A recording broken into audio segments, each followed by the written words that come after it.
Hello everyone, it's Elaine. Thank you for joining me here today on my YouTube channel. I am finally back with a new video, and for today's video I'm mainly featuring products from Mama Elephant.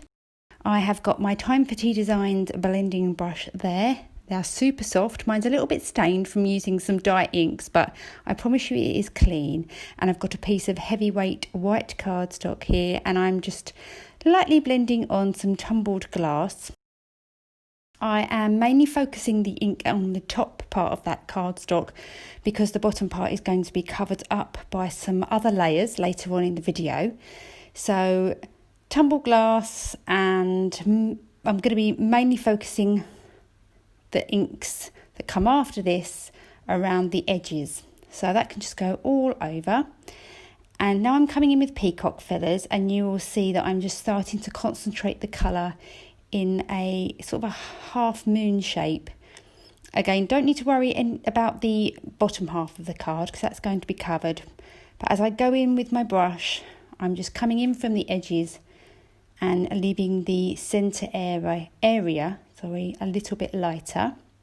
So I've sped this up quite considerably. This part of the process did take quite a long time. I do like to take my time when ink blending. I just like the nice smooth results that it gives if I just take my time and just blend ink on slowly. So now chipped sapphire after that blueprint sketch, just darkening everything up a little. And you could probably make this process a lot quicker or easier for yourself if you used a light blue or teal coloured cardstock. I didn't have any at the time, but I have done that in the past, and that will just help less layers of ink, and you don't have to start from a white piece of cardstock. So that's perhaps one idea if you didn't want to start or spend too much time ink blending. Not being too heavy-handed with that black. So now I can move on to adding some fun splatters. So I've smushed my Peacock Feathers onto my glass media mat, added some water to loosen it up, and coming in with a small paintbrush, picking it up and just tapping it on. I like to start with a light hand or a light tap and then gradually add more splatters and tap harder. So now I'm doing exactly the same thing with the black. I think I did leave it a few minutes before going in with the black just to give the peacock feather splatters a little bit of a chance to soak in and dry. And I really like the contrast of these black splatters against that background. So now I'm going to be using the Mama Elephant Slim Card Basics, and this is the smaller of the two rectangles. And I've just cut out 2 pieces of white cardstock, and I'm now going to be forming my grassy layers. So I'm using the Lawn Fawn Grassy Borders die there, and I'm just sort of lining my ink blended card panel and the other 2 die cut rectangles up against it just to see where I want my grassy layers to be. And at first I did cut 2. I did think that would be enough, but you will see as we go through the video that I do end up cutting 2 more. Now I'm going in with the Mama Elephant Galactic cover plate. I thought that would be really nice. Haven't used this die very much, and I really wanted to have a nice sort of background with stars and some little impressions in the sky. And to do this, I'm just going to be doing some partial die cutting. So I'm making sure that my top plate of my cutting plates there doesn't go below the bottom of that Galactic cover plate die.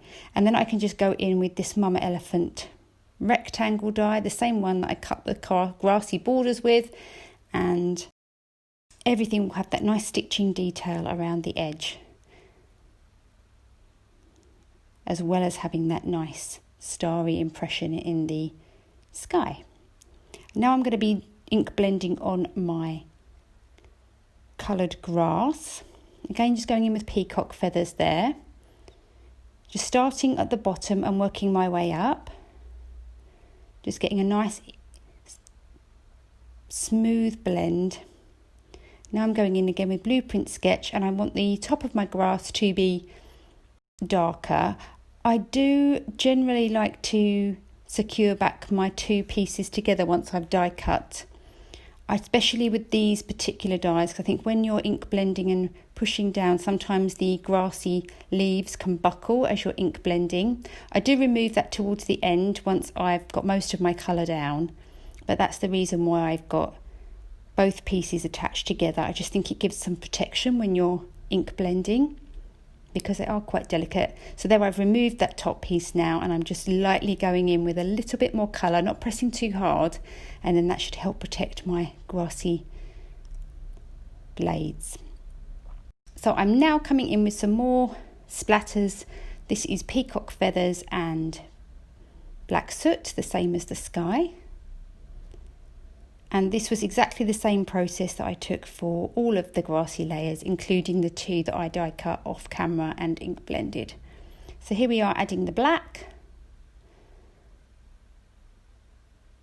I just love watching it back. I think it looks really effective. So now I'm going to be working on the rest of my scene. So I popped both layers, or the back layer and the longest grassy layer, into my MISTI, and this is the Magnolia Spooky Fence stamp. It's a rubber stamp, so I have removed the foam insert from my MISTI, and now I'm just going to use some VersaFine Onyx Black ink to stamp that spooky fence out a couple of times. And it did leave that little edge, and I just didn't want to be lining things up, so I do cover that bit up later on in the video. Here are the other two grassy borders that I cut and ink blended. Everything matches, and I'm just gluing those together now, and you'll see I just think it definitely was the right decision to add a few more layers in.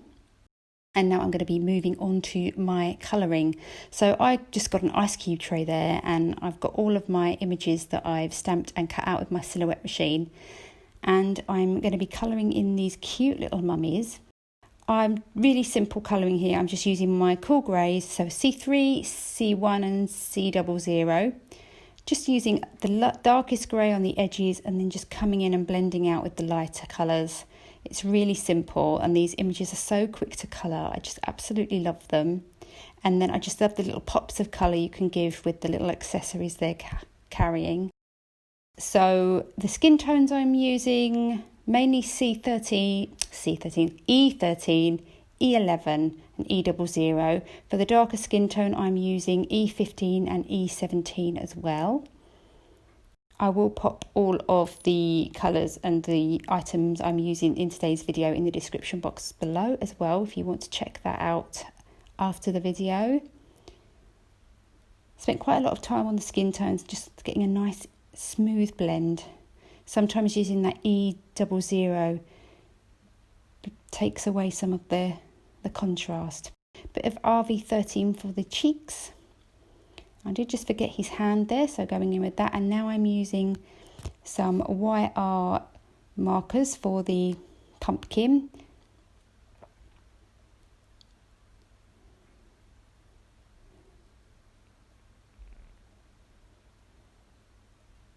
And just a little bit of YG23 for the silk. I don't think I actually used that pumpkin mummy in this card. I did just colour a load off screen. So now I've got a piece of white cardstock there, and I'm just marking out the size, and this is going to go behind my card panel. You could use this scalloped die that comes in this set. I think that's what I had originally thought I would do, but for some reason I just lost train of thought and started cutting and gluing this white panel to that ink blended piece, and that's fine. I wish I had just gone along the edges with a black marker or my black soot blending sponge, just because I think it just makes everything look seamless, but never mind, that's just a tip that maybe you want to do. And I'm just adding on my little mummies, so they're all nicely secured down, and tucking them into the grass. And this is Pretty Pink Posh Boo stamp set, and I'm taking that Happy Halloween and popping that into my MISTI with a black piece of cardstock. I've used my embossing buddy there, and I'm going to cut them out separately. So I stamped or inked the happy and stamped that down, moved my cardstock, and then I'm just with the edge of that ink pad just inking up the word Halloween. That's when those little tiny cubes really do come in handy, because you can be quite accurate with where you're placing the ink. So use my Ranger Superfine White Embossing Powder, heat set that, and I'm using this little die to cut them out. I did exactly the same for the Halloween word, and I just set them aside while I assembled my card to the card base. So this is a black card base. It measures 8 inches by 3.5 inches. So that's 8 inches by 7 inches scored at 3.5. And I just think that gives a really nice border around the edge. And now I can just glue on my sentiments. Try not to get my hands too sticky by using my little reverse tweezers there. Can be a little bit fiddly, but just sticking those down securely.